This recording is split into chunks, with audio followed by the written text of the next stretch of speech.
Olá pessoal, estamos com mais um episódio do Podgat e hoje nós vamos falar de uma doença extremamente prevalente chamada infarto agudo do miocárdio. E para isso nós temos aqui um grande amigo e convidado, Dr. Fábio Giovanetti Morano, Perfeito. médico cardiologista, né, Fábio? Isso mesmo, isso mesmo. Fábio, quando a gente fala de infarto agudo do miocárdio, é o famoso ataque cardíaco que as pessoas falam, popularmente falando? Popularmente falando, é o ataque cardíaco, né?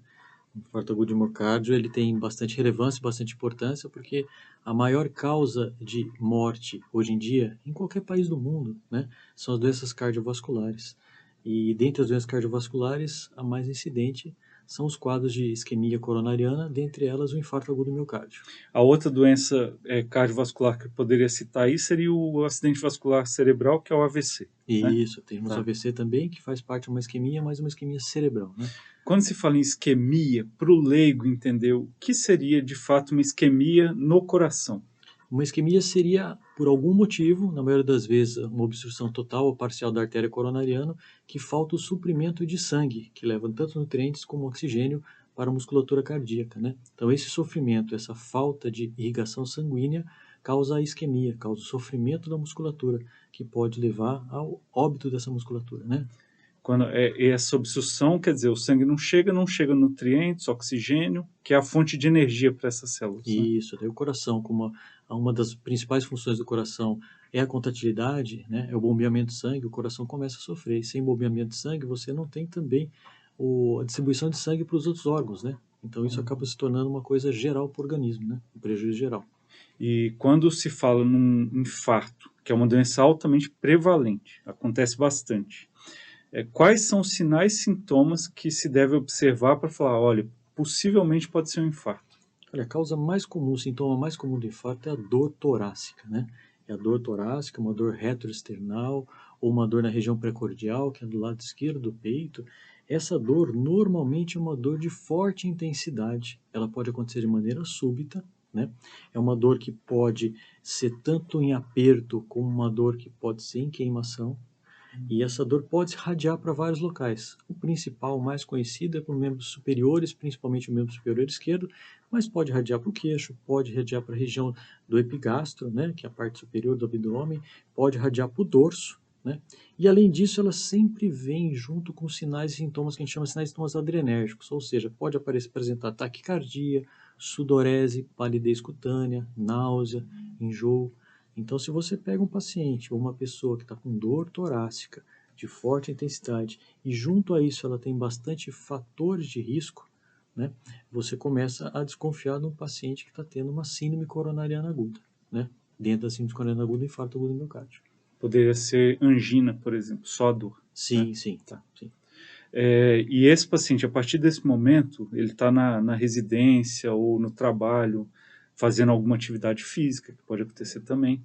Qual deve ser a medida a ser tomada nesse momento para que se tenha uma maior sobrevida e menores chances de sequela? Isso é uma pergunta muito importante, muito interessante, porque não basta você ter serviços com tratamento apropriado para o infarto. Você precisa que as pessoas conheçam quais são esses serviços. E além das pessoas conhecerem, as pessoas precisam reconhecer esses sintomas, né, de infarto agudo do miocárdio a partir do momento que você tem uma suspeita forte no paciente tendo um quadro que sugira um infarto agudo do miocárdio, essa pessoa tem que ser encaminhada preferencialmente, rapidamente, para um serviço que seja capacitado para tratar esse tipo de situação. Nós estamos aqui no município de Campinas, num hospital, maior hospital da rede Mário Gatti, que é uma referência regional, mas na cidade, muitos casos do SAMU vêm para cá diretamente, sem ir para uma unidade de pronto atendimento. Como é que essa chamada deve ser feita e que o médico já caracteriza? Possivelmente é um infarto, eu vou levar para um hospital que seria terciário, né? Com essa possibilidade de tratamento. Ou se eu levar para a UPA também adianta? Olha, se você tiver a disponibilidade de ter uma alta suspeita que um paciente tem uma síndrome coronariana aguda ou infarto agudo do miocárdio, ele necessita de um tratamento que é feito a nível hospitalar. Então, nesses casos em especial, seria interessante ele vir prioritariamente para um serviço médico hospitalar. Uhum. Ou, no caso, na nossa rede, temos aí o Mário Gatti, nós temos o Hospital Ouro Verde também, que são capacitados para tratar esses pacientes.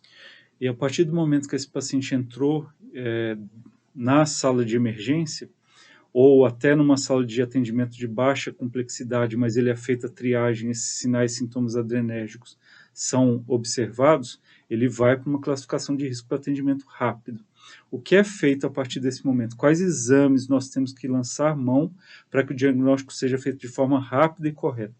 Olha, tanto as sociedades nacionais como internacionais de cardiologia, elas recomendam que esse paciente, ao chegar numa triagem, ele tem que ser classificado como paciente laranja ou vermelho, para ser imediatamente atendido. Esse paciente, teoricamente, ele necessita de um exame simples que nós temos em todos os lugares, que é um eletrocardiograma de 12 derivações, tem que ser realizado e lido nos primeiros 10 minutos, né? Isso faz com que a gente ganhe tempo, né? Sendo feito o diagnóstico, né, do infarto agudo do miocárdio, ou seja, da angina instável, esse paciente vai imediatamente ser encaminhado para uma sala de emergência ou uma sala vermelha para ser melhor conduzido e melhor tratado. E a partir do momento que se fez, vai colher exames de sangue, por exemplo, às vezes fazer um exame adicional como um ecocardiograma, eu posso lançar mão desses exames nesses momentos ou eles vão ficar para um atendimento secundário após o diagnóstico inicial? Esses exames, eles são muito importantes, tanto você faz exames de sangue para ver os marcadores de necrose miocárdica, você pode até fazer o ecocardiograma, mas eles não são fundamentais para o tratamento agudo, né?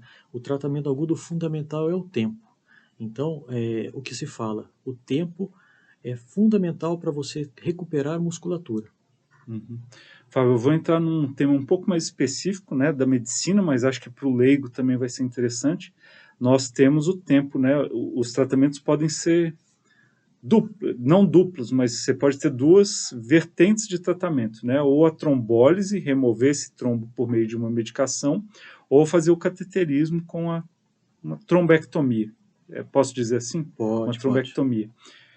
Entre esses dois tratamentos, qual tempo nós temos ideal para que o paciente chegue até esses tratamentos, a Olha, partir do diagnóstico? se a gente considerar que o paciente tem um diagnóstico de infarto coronariano com supra de segmento ST, ou seja, um paciente que vem com infarto, que a provável etiologia é uma oclusão total da artéria coronariana.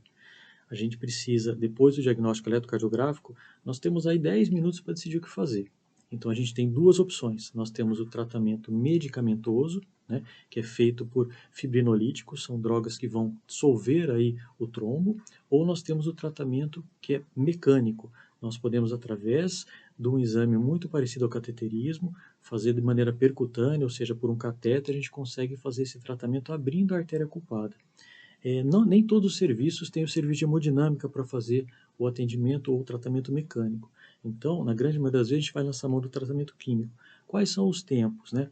Idealmente, após o diagnóstico do paciente, após a entrada do paciente, a gente chama esse tempo de porta-agulha, que é o tempo necessário para fazer o tratamento medicamentoso, a gente prevê um tempo aí de até 60 minutos para fazer esse tratamento. Agora, se você tiver no seu serviço um serviço de hemodinâmica e possa fazer uma angioplastia primária, você pode retardar esse atendimento até em 90 minutos. E se por acaso está num serviço que não tem o serviço de hemodinâmica, mas você tem a disponibilidade de transferir esse paciente, é um tempo que a gente chama de porta-balão, ou seja, do momento que o paciente adentrou o hospital, que não é com hemodinâmica, até ele estar na mesa com o material todo preparado para fazer a angioplastia, é um tempo de até 120 minutos para esse transporte. Nós sabemos que o padrão ouro hoje em dia é fazer o tratamento por via percutânea, né, o tratamento mecânico. Porém, se a gente conseguir fazer a trombólise química nos primeiros 90 minutos após o início da dor, a gente tem resultados muito parecidos com a angioplastia. Uhum. Os riscos talvez sejam maiores do que a angioplastia, da trombólise, ou não? Se o resultado final é semelhante e a trombólise talvez esteja mais disponível nos serviços, o que faz você como profissional, você sempre escolheria encaminhar para o CAT, mesmo com essa demora maior de até 120 minutos, ou já fazer a trombólise logo dentro dos Olha, 60 se você minutos? tem a disponibilidade de encaminhar para um serviço de hemodinâmica, você vai estar até melhorando a sobrevida desse paciente, no sentido que, primeiro, o sucesso de apresentar um fluxo, ou seja, um resultado positivo da abertura desse vaso é maior com você fazer a trombectomia, vamos dizer assim, mecânica, usando o cateterismo. E o segundo ponto é o seguinte, mesmo você fazendo a terapêutica medicamentosa, você necessariamente vai ter que encaminhar esse paciente depois para um serviço de hemodinâmica para complementar essa parte medicamentosa. Então você vai ser tratando de maneira melhor, né, utilizando, volta a dizer, o padrão ouro, e da mesma maneira você vai estar vendo já a estrutura coronariana para programar o que você vai fazer mais para o paciente. Então, na possibilidade de você ter uma angioplastia primária, nós damos preferência à angioplastia primária. Hoje em Campinas, que é uma das cidades mais desenvolvidas do Brasil, esses dados é possível aferir qual a quantidade, a porcentagem de doentes com infarto agudo do miocárdio que fazem cateterismo e aqueles que têm que ser submetidos à trombólise? Olha, mesmo assim, vamos dizer assim, o nível geral aí, né? Lógico que nós estamos em Campinas, no estado de São Paulo, que é o maior estado da federação nesses termos de assistência médica, ainda nós temos, que a gente for imaginar, juntando serviço público e privado, eu acredito que 30% dos pacientes vão ser submetidos à angioplastia primária. Ainda nós temos uma grande incidência aí do tratamento medicamentoso. O que limita essa expansão do acesso à terapia mecânica? Hoje em dia, nos serviços privados, você já tem bastante serviço de hemodinâmica. Os serviços de hemodinâmica são serviços que requerem uma equipe especializada, não só médica, como de enfermagem também, à disposição 24 horas por dia, né? É um serviço que é oneroso e precisa muito, como eu falei, muita especialização. E já no serviço público, para você ter noção, nos serviços de Campinas, os serviços públicos de Campinas, nós temos dois serviços que prestam, dois lugares que prestam serviço, que é o Hospital da Pontifícia Universidade Católica de Campinas e o Hospital da Universidade Estadual de Campinas. E são serviços que têm uma altíssima demanda. Eles não conseguem suprir toda a demanda do município. Então a gente a gente acaba encaminhando para esse serviço os pacientes mais graves, os pacientes que se beneficiarão muito mais da trombólise mecânica e, importante dizer, aqueles pacientes que a gente faz a trombólise química, a gente tem maneiras de saber se houve ou não resultado da trombólise. Não havendo resultado nos primeiros 90 minutos, a gente acaba encaminhando na urgência esses pacientes para um outro procedimento chamado de angioplastia de resgate, que a gente vai conseguir abrir essa artéria que pelo meio químico nós não conseguimos.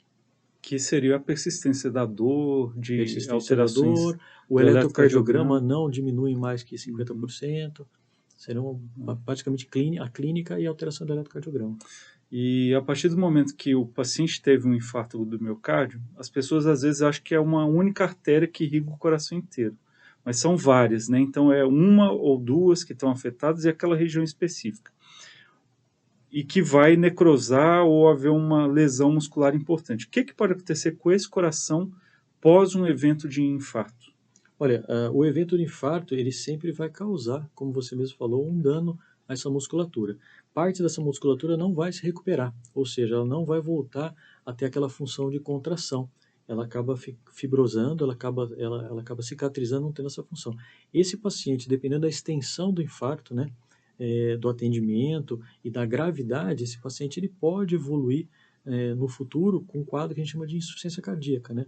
O coração ele não vai ter uma bomba tão boa, ele não vai conseguir bombear o sangue, esse paciente vai ter uma doença crônica que pode ser controlada, mas ele pode evoluir com uma insuficiência cardíaca, vai ter falta de ar aos esforços, né? Ele não vai ter mais aquela agilidade, né? Aquele fôlego que ele tinha antes. O desempenho do coração já não é o mesmo, né? Não vai ser o mesmo. Nesse quesito de destruição dos tecidos, simplificar a palavra necrose, né?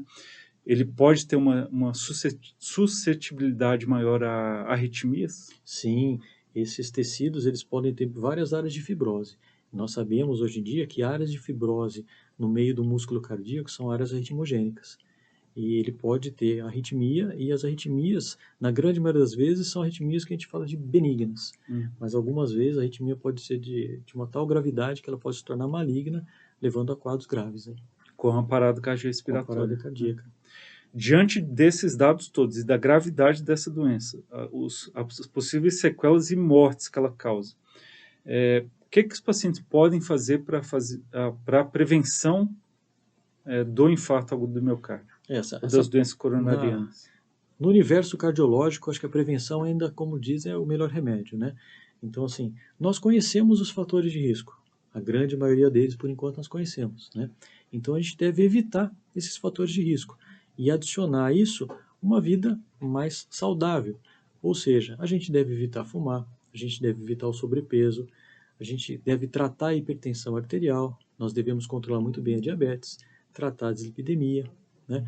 A gente deve ter um hábito de uma dieta saudável, bem balanceada, uma prática regular de atividade física. Isso tudo vai contribuir para a gente minimizar ou até mesmo evitar uma doença coronariana no futuro. Quase todos os médicos que sentam aqui e a entrevista vai decorrendo e todo mundo chega no final, quais seriam as medidas de prevenção? Todos atividade física, alimentação e controle de estresse, né? Ansiedade e estresse. Eu acho que não foge muito, esses três fatores estão vinculados a muitas doenças, né, Sem dúvida, sem dúvida. no organismo. E aí, a partir desse paciente teve alta, qual é o tratamento mais indicado atualmente? Sem considerar diabetes, hipertensão, nós até estamos fazendo uma campanha de parou por quê? Tem gente que acha que pressão alta, diabetes são Sim. doenças que você toma um remédio de 2 meses e curou. E não é assim. Quais outras terapias bem específicas para o infarto, para os doentes que tiveram um evento trombótico, para evitar que esses eventos se repitam? Bom, neste momento na medicina, né, você sabe que a doença cardiovascular é uma doença extremamente estudada, pesquisada, então a gente tem inovações e tem recomendações recentes, né? Mas nesse momento na medicina, o que nós temos, né? É primordial você fazer o uso de drogas que diminuem a mortalidade. Quais são elas? Ele deve usar ou inibidor da enzima conversora de angiotensina ou um bloqueador do receptor de angiotensina 2, da alta, porque ele faz um remodelamento cardíaco, né? É o famoso captopril. Isso, captopril, losartana, ele faz um remodelamento do ventrículo, ele melhora a performance cardíaca, além dele ser muito bom para a aterosclerose. Então, isso é necessário. Lógico, um paciente depois desse, ele vai sair com a dupla antiagregação plaquetária. Normalmente vai sair com a velha e antiga aspirina, né, eficiente. Junto dela, nós vamos usar o clopidogrel, né? Essa dupla antiagregação plaquetária, normalmente, se for feito um procedimento, por exemplo, uma angioplastia, nós vamos manter ela neste momento da literatura por 1 ano. Depois nós vamos manter com um antiagregante plaquetário só. Nós vamos fazer o uso da estatina, né? Não só pela diminuição do nível de colesterol, mas ela tem outros fatores que também melhoram, ela funciona como anti-inflamatória, então a gente vai usar uma estatina de dose alta, porque os limites de LDL colesterol tem que ser menores, né? Vamos usar um beta-bloqueador, né? É uma medicação que vai diminuir a frequência cardíaca, vai diminuir a resposta adrenérgica também, principalmente os pacientes que evoluem com disfunção ventricular, vai ser muito útil. E, além disso, a gente vai ver as outras medicações que ele toma. A gente vai ter um bom controle do ponto de vista da diabetes, né? Nós vamos, se essas medicações não controlarem a hipertensão, nós podemos usar mão de outros antihipertensivos para melhorar isso aí. E vamos orientar o paciente, né? Para manter uma prática de atividade física regular, né? É bom para a doença? Muito o paciente, bom. depois de um evento desse? Muito bom. Lógico, você vai... Qual tipo de exercício? Lógico, você vai aguardar um período de recuperação do infarto, que pode variar aí de 15 dias a 45 dias, e o exercício cardiológico melhor é o exercício cardiovascular, né? O que toda a sociedade recomenda é no mínimo 150 minutos de atividade física por semana, isso parcelado em 5 vezes. Não é importante não só o tempo, mas a regularidade da atividade física, né? E lógico, o exercício de leve intensidade é um exercício bom. O de moderada já é melhor que o de leve intensidade. Você entendeu? Então, assim, a gente sempre recomenda, porque vai haver toda uma recuperação cardiovascular através da atividade física. Fábio, você falar leve, uma caminhada em que a frequência cardíaca chegue a 70% da frequência cardíaca máxima da pessoa. Isso é uma atividade já moderada, leve? Como que a gente pode diferenciar? Olha, de maneira simples, eu costumo falar para o paciente que a atividade cardíaca de caminhada interessante é aquela que você pode, e segura, né? É aquela que você vai fazer de maneira tranquila e que você consiga conversar durante a caminhada. É um bom parâmetro para quem não quiser ficar com o sequencímetro, com esse relógio, né? Se você consegue andar e consegue conversar durante a caminhada, você não está fazendo uma atividade física extenuante, né? Lógico que dependendo do como ficou o seu coração depois de infarto, se você vai individualizar e personalizar essa atividade. Mas uma dica boa é essa, né? Se você consegue conversar durante a caminhada, você está fazendo uma caminhada boa. E para né? aqueles que fazem exercícios mais intensos, corrida, andar de bicicleta, e que a frequência sobe mais, é bom também ou pode ser prejudicial? Olha, na verdade, você, para isso, Quando o paciente quer fazer uma atividade com uma frequência um pouco maior, uma intensidade maior, ou até uma atividade competitiva após o evento isquêmico agudo, é sempre necessário a gente fazer a avaliação através de provas de esforço. Pode ser um teste ergométrico, pode ser um ecocardiograma com esforço, uma cintilografia, uma ressonância nuclear magnética cardíaca, porque a gente vai conseguir saber o nível de esforço tolerado e vamos saber se nesse nível de esforço se existe algum grau de isquemia ou não, se existe algum grau de arritmia ou não. Isso faz com que a gente tenha muita tranquilidade para prescrever e para autorizar a atividade física de maior intensidade depois do evento isquêmico. O paciente que está vendo esse podcast fala, será que eu tenho alguma propensão a ter algum evento isquêmico, tem doença aterosclerótica? A partir de que idade? A gente tem uma frase no pronto-socorro que é uma xícara de café e um eletro nós não negamos para ninguém. A partir de que idade deve-se fazer um eletrocardiograma e depois um teste ergométrico, ecocardiograma, os exames um pouco mais específicos? Tem algum critério para isso? Olha, na verdade é o seguinte, primeiro você precisa ver se o paciente tem fator de risco ou não. Então, lógico, se você tiver um paciente que ele tenha familiares, digo familiares, são parentes de primeiro grau. Então, sempre falo, são papai, mamãe e irmãos com doença coronariana em idade jovem, ou seja, homens com menos de 55 anos, mulheres com menos de 65 anos, é um paciente que a gente precisa ficar de olho, né? Então, é um paciente que a gente vai, de maneira mais precoce, fazer uma avaliação desse paciente. Lógico, todo paciente que não tiver no exame físico nenhuma alteração, né? Às vezes você vê o pediatra vendo um sopro ou um eletrocardiograma alterado, né? Esse paciente a gente vai ver de maneira mais precoce. Mas, de maneira geral, os pacientes aí com 19 anos, eles podem fazer avaliação, que pode incluir tanto o ecocardiograma para saber a parte anatômica e funcional do coração, pode fazer um teste ergométrico, mais para ver se não há o aparecimento de arritmias. Eu não vou pesquisar isquemia no paciente jovem, mas sim arritmias, ver capacidade funcional, para poder ser orientado. Se esses exames forem exames que derem resultados muito próximos à normalidade, esse paciente pode fazer um exame desse a cada 5, 10 anos. Diferente do paciente acima de 40 anos, quando começa a aumentar em muito as doenças coronarianas, esse paciente, principalmente aqueles que têm fator de risco, eles podem ser investigados de maneira mais, vamos dizer, mais frequente, né? Todos eles merecem também, pelo menos uma vez por ano, uma vez a cada 2 anos, a dosagem de glicemia, a dosagem do colesterol, das funções hepáticas e renal. Que são as doenças que vão levar também Isso, a doença que à pode virar, obstrução é das isso. artérias, né? Fábio, só para finalizar, uma última pergunta um pouco capciosa, mas até uma dúvida e um debate a ser feito, talvez. Quando nós falamos em prevenção de doenças coronarianas ou vasculares, esses eventos vasculares, nós sempre falamos proteção ao exercício físico, né? 5 vezes por semana, 30 minutos, mas, ao mesmo tempo, existe uma barreira para a entrada, às vezes, de alunos em academias ou em clubes, alguma atividade, de ter que ter um atestado médico. Nós sabemos que o acesso à saúde no nosso país nem sempre é tão simples assim. A sua opinião pessoal e como médico cardiologista, você acha que essa barreira ela é benéfica? Existe esse risco realmente grande para a população de fazer população jovem, principalmente, fazer exercício sem a avaliação cardiológica prévia, ou seria melhor deixar livre, uma vez que esse paciente pode correr na rua, pode fazer outras atividades, jogar futebol no campinho, mas academia, outros esportes que hoje estão mais em voga, acaba sendo limitado por essa legislação. Na verdade, o que acontece? Os óbitos que ocorreram em esportes, em pacientes jovens, normalmente eles têm uma relação com alterações estruturais do coração, né? Seja uma cardiomiopatia hipertrófica, sejam alterações arritmogênicas. Essas alterações, elas podem ser diagnosticadas de maneira precoce, com exame clínico bem feito, que vai envolver uma palpação de pulsos, uma ausculta cardíaca, uma ausculta pulmonar, que o pediatra pode fazer, né, nas crianças menores, a realização do eletrocardiograma, que é extremamente acessível, e, na dúvida da ausculta e do eletrocardiograma, a realização do simples exame de ecocardiograma. Então, assim, nos pacientes que querem fazer atividades físicas até de maneira competitiva, eu acho extremamente necessário fazer uma avaliação cardiológica, né?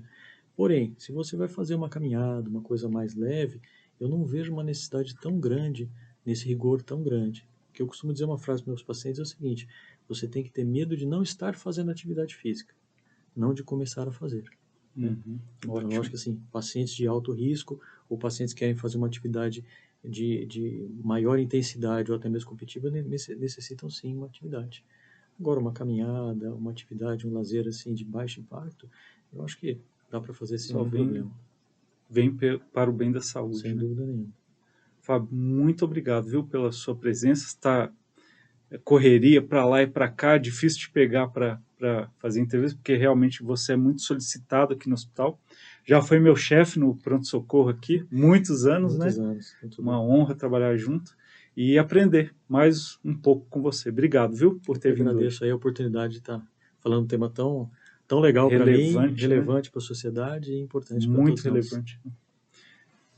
Até o próximo podcast. Não deixe de curtir, se inscrever nesse canal, porque tem muito conteúdo relevante para a sua saúde aqui. Tchau, até o próximo. Rede Mário Gatti, compromisso com a saúde e educação.